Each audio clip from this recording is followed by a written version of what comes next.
नमस्कार सभी को। आज हम आप लोगों के लिए लेके आए हैं सेट प्रैक्टिस नंबर 6। इससे पहले हमने 5 जो है सेट प्रैक्टिस बना दिया है, जिसमें 100 क्वेश्चनों का संग्रह हम करते आ रहे हैं। और इस कुछ वीडियो में भी यानी हम 100 क्वेश्चनों का संग्रह करके लाए हुए हैं, तो आप लोग लास्ट तक बने हुए रहिएगा। चलिए, पहला क्वेश्चन है, बहुत ही आसान है कि हड़प्पा जो है किस नदी पर अवस्थित है। तो इसका जो पहला आंसर हो जाएगा वो हो जाएगा हड़प्पा जो है रावी नदी पर अवस्थित है। दूसरा क्वेश्चन है कि जो नर्तकी की कांस्य की मूर्ति जो प्राप्ति हुई थी वह स्थल कौन सा है। क्वेश्चन है कि नर्तकी की कांस्य मूर्ति का प्राप्ति स्थल कौन सा है। तो इसका आंसर हो जाएगा मोहनजोदड़ो। तो हम देखते हैं क्वेश्चन नंबर 3 कहता है कि काली मिट्टी भारत के किस प्रदेश में पाई जाती है। तो काली मिट्टी भारत के उपरोक्त यानी कि महाराष्ट्र, मध्य प्रदेश, गुजरात यानी कि उपरोक्त सभी जगहों में पाई जाती है।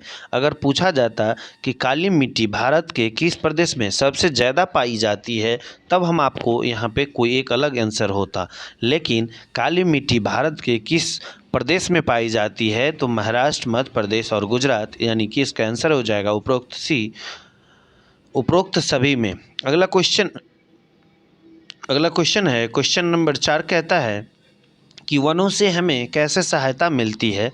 मिट्टी कटाव रोकने से, सही बात है, बाढ़ रोकने से और वर्षा वृद्धि से, यानी कि इन तीनों से जो है वनों से हमें सहायता मिलती है। तो इसलिए इसका भी आंसर हो जाएगा उपरोक्त सभी। अगला क्वेश्चन है, क्वेश्चन नंबर 5 कहता है कि भारत के किस राज्य में सर्वाधिक लोहा पाया जाता है।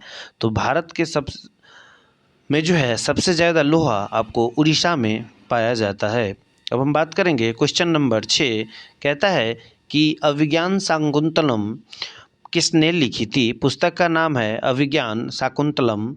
तो इसके जो लेखक थे वो आपको कालिदास थे। अब हम बात करेंगे क्वेश्चन नंबर 7 कहता है कि पहला परमाणु बम किस शहर पर गिराया गया था। तो इसका आंसर हो जाएगा पहला परमाणु बम हिरोशिमा पे गिराया गया था। अगला क्वेश्चन है कि भारत कब गणतंत्र हुआ था। बहुत ही आसान क्वेश्चन है। तो भारत जो है सन 1950 ईस्वी में गणतंत्र हुआ था। अगला क्वेश्चन है, क्वेश्चन नंबर 9 कहता है कि भारत छोड़ो आंदोलन का संगठन किस वर्ष किया गया था। यानी कि भारत छोड़ो आंदोलन किस वर्ष किया गया था। तो इसका आंसर हो जाएगा 1942 ईस्वी में हुआ था।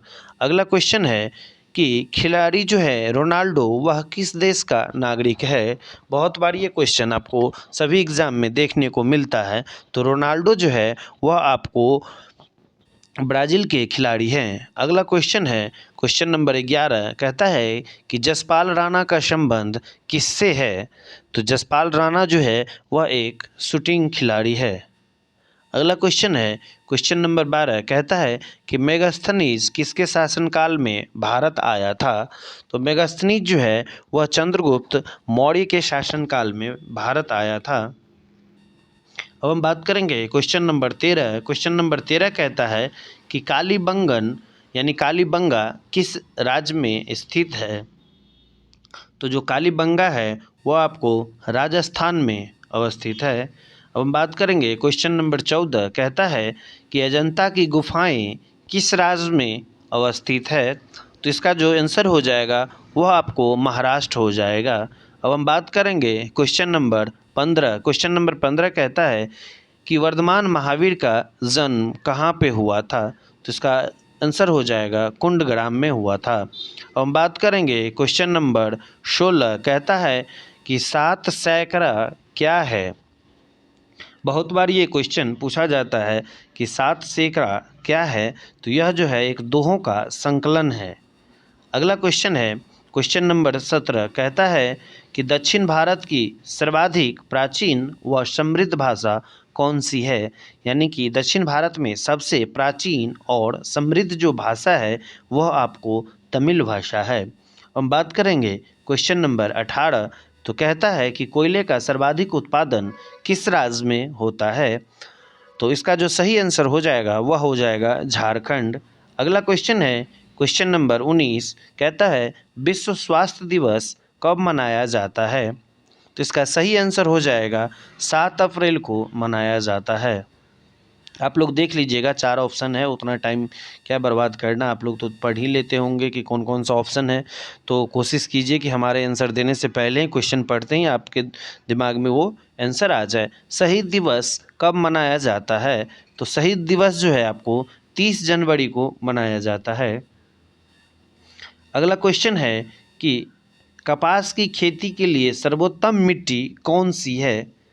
तो कपास की खेती के लिए जो सर्वोत्तम मिट्टी है वह आपको काली मिट्टी है।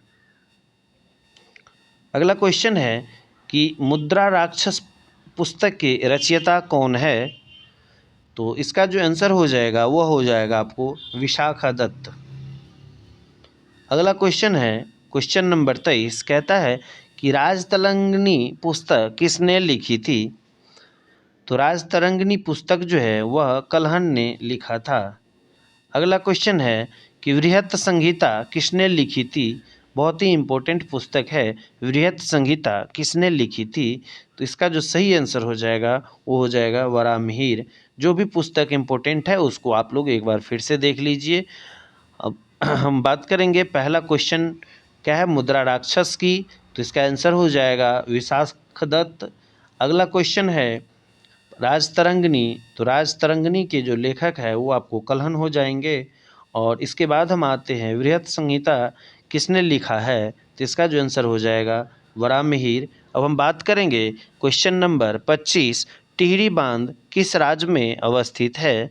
तो यह जो है उत्तरांचल में यानी उत्तराखंड में जो है अवस्थित है। हम बात करेंगे क्वेश्चन नंबर 26, कहता है कि संयुक्त राष्ट्र संघ दिवस कब मनाया जाता है? जो संयुक्त राष्ट्र संघ दिवस है वो कब मनाया जाता है?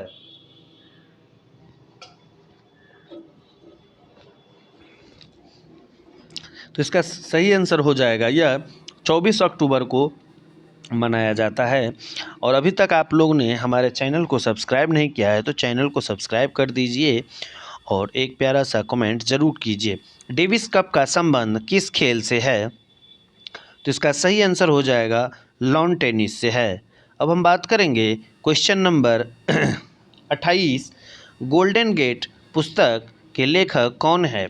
गोल्डन गेट पुस्तक के लेखक कौन है? तो इसका आंसर हो जाएगा विक्रम सेठ ने ही गोल्डन गेट पुस्तक का लिखा था। अगला क्वेश्चन है क्वेश्चन नंबर 29, कहता है कि लज्जा पुस्तक की लेखिका कौन थी? तो लज्जा पुस्तक की जो लेखिका थी वह तस्लीमा नसरीन थी, जो बांग्लादेश की रहने वाली थी।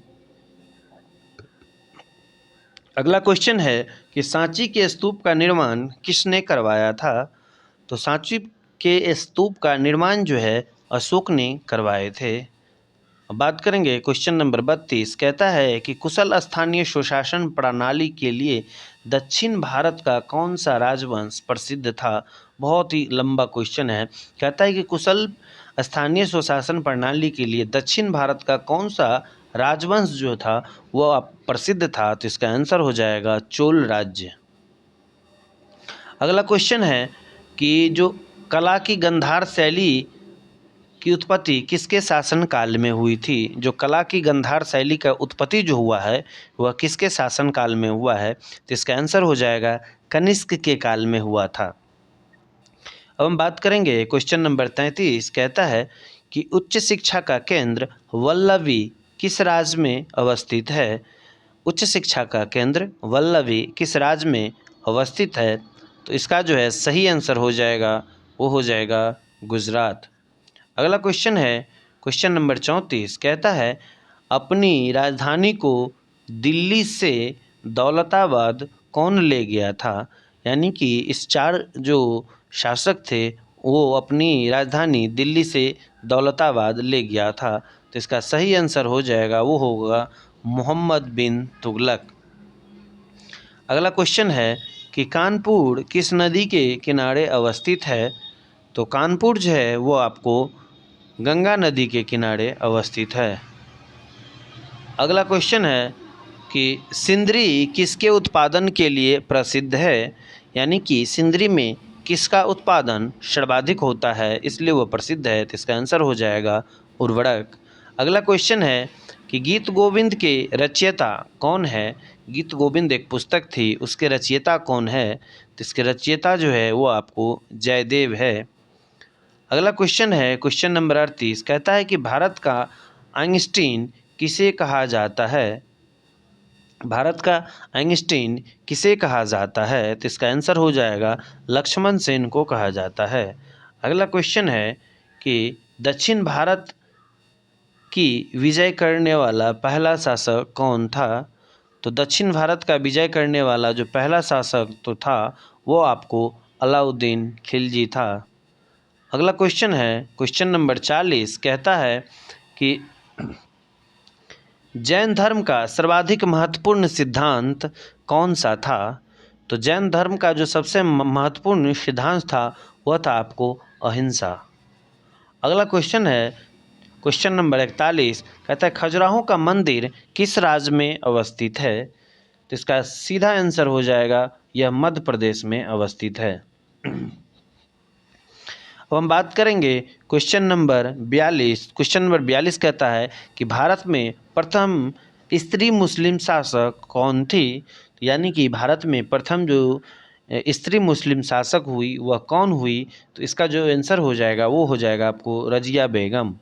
अब हम बात करेंगे क्वेश्चन नंबर 43 का। पुस्तक का नाम है 10 कुमार चरित्र किसकी रचना है। 10 कुमार चरित्र किसकी रचना है। तो इसका आंसर हो जाएगा दांडी। अगला क्वेश्चन है कि रामचरितमानस के रचयिता कौन है। बहुत बार ये क्वेश्चन कंफ्यूज कर जाते हैं कि वाल्मीकि होंगे या तुलसीदास होंगे। तो हमेशा ध्यान में रखेंगे कि रामचरितमानस के जो रचयिता थे वो आपको तुलसीदास थे। अब हम बात करेंगे कि भारत में मुगल साम्राज्य का संस्थापक कौन था। तो भारत में मुगल साम्राज्य के संस्थापक बाबर थे। अगला क्वेश्चन है कि लक्षद्वीप प्रायद्वीप कहाँ अवस्थित है। जो लक्षद्वीप प्रायद्वीप है वह कहाँ पे अवस्थित है। 3 यहाँ पे खाड़ी सागर दिया हुआ है। तो इसका जो सही आंसर हो जाएगा वो हो जाएगा अरब सागर में अवस्थित है। अगला क्वेश्चन है क्वेश्चन नंबर 47, कहता है कि अकबर की मृत्यु कब हुई थी। तो अकबर की जो मृत्यु है वह 1605 ईस्वी में हुआ था। और अगला क्वेश्चन है कि भारत का अंतिम मुगल शासक कौन बना। तो भारत का जो है अंतिम मुगल शासक जो थे वो आपको बहादुर शाह जफर थे। अगला क्वेश्चन है क्वेश्चन नंबर 49, निम्नलिखित में से किसने भारत में सर्वप्रथम व्यापार का केंद्र खोला था। निम्नलिखित में से किसने भारत में सर्वप्रथम व्यापार केंद्र स्थापित किए थे। तो इसका आंसर हो जाएगा पुर्तगाली। अगला क्वेश्चन है क्वेश्चन नंबर 50, कहता है कि किस पुस्तक की रचना हर्षवर्धन ने नहीं की थी। याद रखना है इसमें नहीं किया हुआ था। तो सबसे पहले जो इसका आंसर हम लोग देखते हैं तो ये है हर्षचरित्र। किस पुस्तक की रचना हर्षवर्धन ने नहीं किया था। तो हर्षचरित्र ने लेकिन हर्षचरित्र के लेखक कौन थे। ये पुस्तक आई थी हर्षचरित्र, इसके लेखक आपको बताए थे वान भट्ट। कितना बार ये क्वेश्चन रिपीट में आ रहा है। तो अब हम याद करेंगे कि हर्षवर्धन के द्वारा लिखा गया पुस्तक नागानंद, रत्नावली और प्रियदर्शिका। याद रखना है कि हर्षवर्धन के द्वारा लिखी गई जो पुस्तक होगी नागानंद, रत्नावली और प्रियदर्शिका। चलिए अगला क्वेश्चन है क्वेश्चन नंबर 51, कहता है इंडियन नेशनल कांग्रेस का जनक किसे माना जाता है। तो इंडियन नेशनल कांग्रेस का जनक एओ ह्यूम को माना जाता है। अगला क्वेश्चन है कि स्वतंत्र भारत का प्रथम गवर्नर जनरल कौन था। जब हमारा भारत स्वतंत्र हुआ उस समय प्रथम जो गवर्नर जनरल बनाया गया वह जो है लॉर्ड माउंटबेटन को बनाया गया। लॉर्ड माउंटबेटन को बनाया गया। अगला जो क्वेश्चन है क्वेश्चन नंबर 53, कहता है स्वतंत्र भारत का प्रथम भारतीय गवर्नर जनरल। देखिए इससे पहले था कि स्वतंत्र भारत का गवर्नर जनरल क्या था। स्वतंत्र भारत का गवर्नर जनरल जो लॉर्ड माउंटबेटन था। अब इसमें एक चीज़ जोड़ दिया गया क्या, भारतीय गवर्नर जनरल। तो हम लोग को मालूम है कि भारतीय गवर्नर जनरल एक ही बने थे, वह तो आपको सी राजगोपालाचारी। अब हम बात करेंगे क्वेश्चन नंबर 53। कहता है कि बहुत ही आसान है, अरुणाचल प्रदेश की राजधानी कहाँ पे है? तो अरुणाचल प्रदेश की राजधानी जो है आपको ईटानगर है। आपको राजधानी भी हमेशा याद रखना है, राज्यपाल भी और मुख्यमंत्री भी। कभी कभी ऐसे भी क्वेश्चन आ जाते हैं। अगला क्वेश्चन है कि आंग सान सू की किस देश की है? जो आंग सान सू की है वह किस देश की है? तो ये जो है म्यांमार की है और बहुत ही प्रसिद्ध राजनेता भी है। अगला क्वेश्चन है कि अर्जुन रणतुंगा किस खेल से संबंधित है? ये जो है आपको क्रिकेट से संबंधित थे, बहुत ही पुराने खिलाड़ी थे अर्जुन रणतुंगा। ठीक है, अब हम बात करेंगे क्वेश्चन नंबर 57 का कि विक्रम संवत की शुरुआत किसने की थी? यानी कि जो शक संवत है, विक्रम संवत है, इस सब की जो शुरुआत है, तो विक्रम संवत की शुरुआत किसने किया था? तो इसका जो आंसर हो जाएगा चंद्रगुप्त विक्रमादित्य ने अपने नाम पे ही विक्रम संवत की जो है शुरुआत की थी। अब हम बात करेंगे क्वेश्चन नंबर 58। कहता है कि पीट सम्प्रास किस खेल से संबंधित है? एक खिलाड़ी है पीट सम्प्रास जो कि बहुत ही इंटरनेशनल खिलाड़ी है, आप लोग गूगल कर दे सकते हैं। ये लॉन टेनिस के एक खिलाड़ी हैं। तो ये सब भी चीज़ें आपको खेल को, बैडमिंटन हो गया, लॉन टेनिस हो गया, टेबल टेनिस हो गया, शतरंज हो गया, इसके जो भी ट्रॉफियाँ होती है, जो भी प्रतियोगिता होती है, वो आपको याद रखना है। और कुछ खिलाड़ी जो इम्पोर्टेंट होते हैं, जो ज़्यादातर जो है मेडल लाते हैं, तो ऐसे खिलाड़ी को भी याद रखना ज़रूरी होता है। इसलिए हम आपको इसमें प्रैक्टिस सेट में डालते हैं ताकि आप लोग इसको जाके रिवाइज कीजिए। अब हम बात करेंगे क्वेश्चन नंबर 59 का कि भारत की किस भाषा को इटालियन ऑफ द ईस्ट भाषा कहा जाता है? यानी भारत में ऐसा कौन सी भाषा है जिसे हम लोग इटालियन ऑफ द ईस्ट भाषा के नाम से जानते हैं? तो तेलुगु वह भाषा है जिसे हम लोग इटालियन ऑफ द ईस्ट नाम से जानते हैं। अगला क्वेश्चन है क्वेश्चन नंबर 7। देखिए, इससे पहले विक्रम संवत किसने शुरू किया था? तो चंद्रगुप्त विक्रमादित्य ने। अब बात कर रहे हैं शक संवत पर आधारित जो राष्ट्रीय पंचांग को कब अंगीकृत किया गया? जो शख्स अभी क्वेश्चन आया था पिछले सेट में, हमने बताया था कि राष्ट्रीय पंचांग जो है किस पर आधारित है? तो ये आपको शक संवत पर आधारित है, इसको ध्यान में आपको रखना है। और ये कब जो है, कब से मान्यता दी गई यानी अंगीकृत की गई थी? तो इसका जो है आंसर हो जाएगा आपको, वो है 22 मार्च 1957 ईस्वी को जो है इसे अंगीकृत किया गया। अब हम बात करेंगे क्वेश्चन नंबर 61। अब देखिए, ये क्वेश्चन बहुत ही आसान क्वेश्चन है। प्रकाश संश्लेषण में उपयोगी गैस कौन सी है? तो सभी जानते हैं कि प्रकाश संश्लेषण के लिए कार्बन डाइऑक्साइड जो है बहुत ही उपयोगी है, क्योंकि पेड़ पौधे कार्बन डाइऑक्साइड जो है ग्रहण करते हैं और ऑक्सीजन छोड़ते हैं। तो अगर इसलिए प्रकाश संश्लेषण में कार्बन डाइऑक्साइड क्या हो जाता है, एक उपयोगी गैस के रूप में काम करती है। अब हम बात करेंगे क्वेश्चन नंबर 62। कहता है कि निम्नलिखित में से किस में नए पौधे पत्ती से उत्पन्न होते हैं? यानी कि कौन सा इसमें से 4 ऐसे पौधे हैं जिसमें जो नया पौधा जो है वो पत्ती से उत्पन्न होगा? तो इसका जो है आंसर हो जाएगा पत्थर चट। ठीक है, अब हम बात करेंगे क्वेश्चन नंबर 63 का। तो बहुत ही आसान क्वेश्चन है ये। थॉमस अल्वा एडिसन ने किसका आविष्कार किया था? तो थॉमस अल्वा एडिसन ने जो है बिजली के बल्ब का आविष्कार किया था।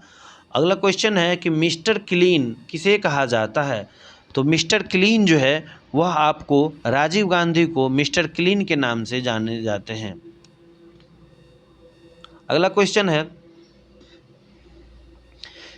कि एक कथन है कि सजीव वस्तुएं सजीव वस्तुओं से ही उत्पन्न होती है, किसने कहा था?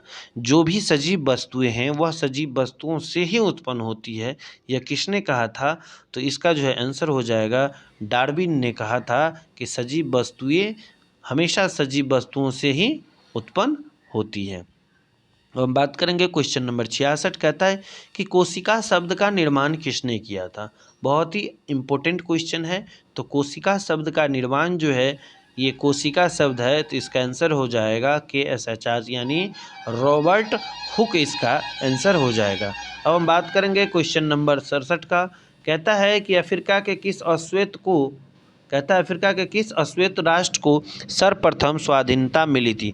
इससे पहले भी हमने एक बार एक क्वेश्चन में बताया था कि जो एक देश है और वो कहाँ के हैं जिसे पहली जो है अश्वेत राष्ट्र को जो है स्वाधीनता मिला था, तो उसमें आपको आंसर अफ्रीका आया था। तो आज हम पहला क्वेश्चन है कि अफ्रीका के किस अश्वेत राष्ट्र को सर्वप्रथम स्वाधीनता मिला था? तो इसका आंसर हो जाएगा घाना को जो है सबसे पहले स्वाधीनता मिला था। अब हम बात करेंगे क्वेश्चन नंबर 68। कहता है कि थायराइड हार्मोन की न्यूनता से कौन सा रोग होता है, यानी कि जो थायराइड हार्मोन होता है उसकी न्यूनता से कौन सा रोग होता है, तो इसका सीधा सा आंसर है वह गलगंड होता है। ठीक है। अब हम बात करेंगे क्वेश्चन नंबर 59, कहता है घरेलू मक्खी के कारण कौन सा रोग पैदा होता है, मधुमेह, हैजा, कैंसर या मलेरिया। तो देखिए घरेलू मक्खी के कारण जो है वह आपको हैजा रोग का कारण हो सकता है। अब हम बात करेंगे क्वेश्चन नंबर 70, कहता है कि भारत में परिवार नियोजन कार्यक्रम आधिकारिक रूप से किस वर्ष शुरू किया गया था। तो क्या कहता है आधिकारिक रूप से कब शुरू किया गया था, तो इसका सटीक आंसर हो जाएगा सन 1952 ईस्वी में ही परिवार नियोजन कार्यक्रम जो है शुरू हो चुका था। हम बात करेंगे क्वेश्चन नंबर 71, और बहुत ही आसान क्वेश्चन है, एक अशुभ शक्ति किसके समान होती है, तो यह जो है 746 वाट के समान होती है। अब हम बात करेंगे क्वेश्चन नंबर 72, कहते हैं कि सिखों के किस गुरु ने अमृतसर की स्थापना की थी, यानी कौन से ऐसे सिख गुरु थे जो अमृतसर की स्थापना किए थे, तो इसका आंसर हो जाएगा रामदास। अब हम बात करेंगे क्वेश्चन नंबर 73, दिल्ली के लाल किले का प्रारंभिक नाम क्या था। तो दिल्ली के लाल किले का प्रारंभिक नाम जो था वो आपको किला ए मुबारकबाद था, किला ए मुबारक था। अगला क्वेश्चन है क्वेश्चन नंबर 74, भारत के किस प्रदेश की जनजातीय जनसंख्या सर्वाधिक है, यानी भारत के किस प्रदेश की जो जनजातीय जनसंख्या है वो सर्वाधिक है, तो इसका आंसर हो जाएगा मध्य प्रदेश, यानी कि SC ST की जो संख्या है वह जो है मध्य प्रदेश में सबसे ज़्यादा है। बात करेंगे भारत में सर्वाधिक जनसंख्या वाली जनजाति कौन सी है, यानी कि सबसे ज़्यादा जनसंख्या कौन सी जनजाति का है, तो इसका जो सही आंसर हो जाएगा वो हो जाएगा आपको संथाल। अब हम बात करेंगे एस्प्रिन किस अम्ल से बनाई जाती है, एस्प्रिन किस अम्ल से बनाई जाती है, तो इसका सही आंसर हो जाएगा थैलिक अम्ल से बनाई जाती है। अगला क्वेश्चन है क्वेश्चन नंबर 77, कहता है चींटियों में कौन सा अम्ल पाया जाता है। तो चींटियों में जो है आपको फॉर्मिक अम्ल पाया जाता है। अब हम बात करेंगे क्वेश्चन नंबर 78, क्वेश्चन नंबर 78 क्या कहता है कि हरित क्रांति के दौरान किस खाद्यान्न का उत्पादन बढ़ा है, यानी हरित क्रांति के दौरान कौन से ऐसे फसल थे जिसका जो है उत्पादन बढ़ गया, तो इसका जो है सही आंसर हो जाएगा गेहूँ। अब हम बात करेंगे क्वेश्चन नंबर 79 का, तो कहता है कि भारत में गोवंश की कितनी नस्लें हैं। तो भारत में गौवंश की जो नस्लें हैं वह 30 प्रकार की नस्लें हैं। अब हम बात करेंगे क्वेश्चन नंबर 80 का, तो क्वेश्चन नंबर 80 कहता है कि मेरिनो क्या है। तो मेरिनो जो है एक प्रकार का क्या है, भैंसा है। अब हम बात करेंगे क्वेश्चन नंबर 81, कहता है कि सूर्य से उत्सर्जित परावैंगनिक किरणों को कौन सी गैस रोकती है, सूर्य से उत्सर्जित परावैंगनिक किरणों को कौन सा गैस रोकती है, तो इसका आंसर हो जाएगा ऑक्सीजन। अगला क्वेश्चन है क्वेश्चन नंबर 82, कहता है कि वायुमंडल में कार्बन डाइऑक्साइड की मात्रा में वृद्धि होने के कारण क्या होता है।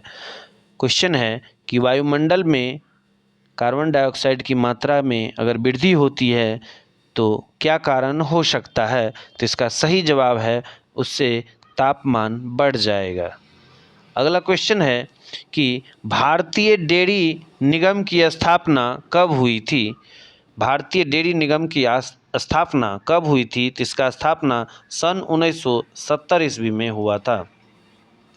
अगला क्वेश्चन है कि भारतीय डेयरी विकास बोर्ड का स्थापना कब हुआ था। देखिए दो क्वेश्चन है, एक है आपको भारतीय डेयरी निगम की स्थापना कब हुआ था, तो इसका आंसर हो जाएगा 1970 ईस्वी में, और दूसरा क्वेश्चन है कि भारतीय डेयरी विकास बोर्ड का स्थापना कब हुआ था, तो इसका जो है आंसर हो जाएगा वो आपको हो जाएगा सन 1966 ईस्वी में। ठीक है। अब हम बात करेंगे निम्नलिखित में से कौन सी एक मिश्र धातु है, यानी इसमें चार ऐसे पदार्थ है, इसमें से मिश्र धातु कौन सा है, तो इसका जो है आंसर हो जाएगा वो हो जाएगा पीतल। और हमको आप लोग सभी को पता है कि पीतल जो है तांबा और जस्ता के मिला के जो है पीतल बनाया जाता है, ये भी आपको याद रखना है। अगला क्वेश्चन है कि भूपरपट्टी पर सर्वाधिक उपलब्ध अधातु कौन सा है, यानी पृथ्वी की जो भूपरपट्टी है उस पर सर्वाधिक उपलब्ध अधातु कौन सा है। तो इसका जो है आंसर हो जाएगा, वो हो जाएगा आपको सिलिकॉन। अब हम बात करेंगे क्वेश्चन नंबर 87। क्वेश्चन नंबर 87 कहता है कि प्रकृति में कार्बन का विशुद्ध रूप कौन सा है। यहाँ पे 4 ऑप्शन दिया हुआ है कि प्रकृति में कार्बन का जो एकदम विशुद्ध यानी शुद्ध रूप कौन सा है।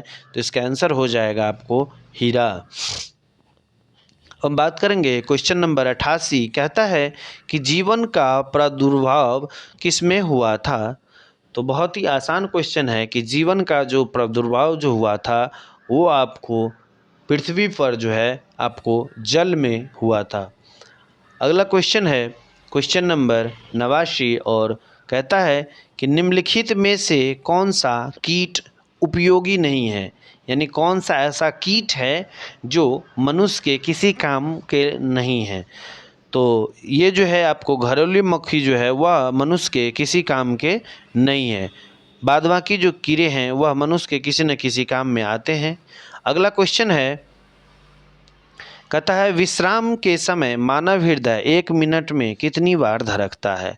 जब हम लोग आराम से आराम करते हैं, सोते हैं, उस समय जो मानव का जो हृदय है 1 मिनट में कितना बार जो है धड़कता है। तो यानी कि इसका आंसर हो जाएगा 72 बार। क्वेश्चन का मतलब हो गया कि एक सामान्य व्यक्ति जो है या सामान्य धड़कन कितने बार धड़कता है। तो इसका आंसर हो जाएगा 72 बार। अब हम बात करेंगे क्वेश्चन नंबर 91। कहता है दूध उत्पादन के कार्यक्रम को क्या नाम दिया गया था। तो दूध उत्पादन के जो कार्यक्रम था उसका नाम श्वेत क्रांति दिया गया था।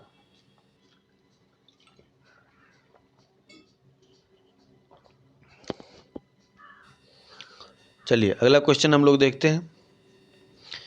पृथ्वी सूर्य के गिर्द घूमती है, सिद्धांत को सर्वोत्तम आधार निम्नलिखित में से प्रदान करता है। इससे मतलब क्या फ़र्क पड़ सकता है। पृथ्वी सूर्य के इर्द गिर्द घूमती है, 4 ऑप्शन दिया हुआ है। तो इसका जो सटीक आंसर हो जाएगा वो हो जाएगा ऋतुओं का बनना। अगला क्वेश्चन है कि बाबर फरगना का शासक कब बना था। जो बाबर थे वह फरगना का शासक कब बने थे। तो वह जो है 1494 ईस्वी में फरगना का शासक बना हुआ था। अगला क्वेश्चन है कि जो जीव अपना भोजन स्वयं तैयार करते हैं उसे क्या कहा जाता है। यानी जो जीव अपना भोजन जो है स्वयं तैयार करते हैं उसे क्या कहा जाता है। तो उसे उत्पादक कहा जाता है। ठीक है, बहुत ही आसान क्वेश्चन है। हम बात करेंगे क्वेश्चन नंबर 95। कहता है कि निम्नलिखित में से क्या है कि निम्नलिखित में से कौन सा गैर परंपरागत ऊर्जा का स्रोत नहीं है। देखिए बहुत ही इम्पोर्टेंट टॉपिक है गैर परंपरागत ऊर्जा। तो आप लोग जहाँ से भी हो इसको जो है एक बार ज़रूर पढ़ लीजिएगा। और एक होता है नवीकरणीय ऊर्जा या अनवीकरणीय ऊर्जा, ये भी आप एक बार देख लीजिएगा। चलिए निम्नलिखित में से कौन सा गैर परंपरागत ऊर्जा का स्रोत नहीं है। तो इसका सिंपल आंसर हो जाएगा, वो हो जाएगा आपको कोयला। अब हम बात करेंगे क्वेश्चन नंबर 96। और क्वेश्चन नंबर 96 कहता है कि भारत में सबसे ज़्यादा दूध किस राज्य में उत्पादित होता है। तो भारत में सबसे ज़्यादा दूध जो है अब उत्तर प्रदेश में उत्पादित होने लगा है। अगला क्वेश्चन है क्वेश्चन नंबर 97। कहता है कि अंतरिक्ष में सर्वप्रथम जाने वाले मानव का क्या नाम है। तो सभी लोग जानते होंगे कि अंतरिक्ष में पहली बार जो गए थे वह आपको यूरी गागरिन थे। ध्यान में रखना है कि अंतरिक्ष में सर्वप्रथम जाने वाले जो मानव थे वो आपको यूरी गागरिन थे। अगला क्वेश्चन है कि प्रथम अंतरिक्ष यान कौन सा था। यानी जो पहली बार जो अंतरिक्ष में गया था तो उस अंतरिक्ष यान का क्या नाम था। तो उस अंतरिक्ष यान का जो नाम था वह था आपको स्पुतनिक फर्स्ट। ठीक है, अब हम बात करेंगे क्वेश्चन नंबर 99। कहता है कि 1 मिनट में मनुष्य कितनी बार सांस लेता है। तो 1 मिनट में मनुष्य जो है कम से कम 16 से 17 बार सांस लेता है। और आज के वीडियो का लास्ट क्वेश्चन है, अभी तक आप हमारे चैनल पे बने हुए हैं तो आप हमारे चैनल को सब्सक्राइब नहीं किए तो चैनल को सब्सक्राइब कर दीजिए, वीडियो लाइक नहीं किए तो वीडियो को लाइक कर दीजिए, और वीडियो आपको कैसा लगा एक कमेंट ज़रूर कीजिए। और लास्ट क्वेश्चन है कि अंतरिक्ष में जाने वाला प्रथम भारतीय कौन है? गोहन कपूर, राकेश शर्मा, राकेश सिंह और यूरी गागरिन। तो ये जो है अंतरिक्ष में जाने वाली यानी विश्व की पहली पहली व्यक्ति है। तो और इसका जो है अंतरिक्ष में भारतीय जो जाने वाले थे तो वो थे आपको राकेश शर्मा। चलिए इस वीडियो को यहीं समाप्त करते हैं, मिलते हैं अगले वीडियो में। थैंक यू, धन्यवाद।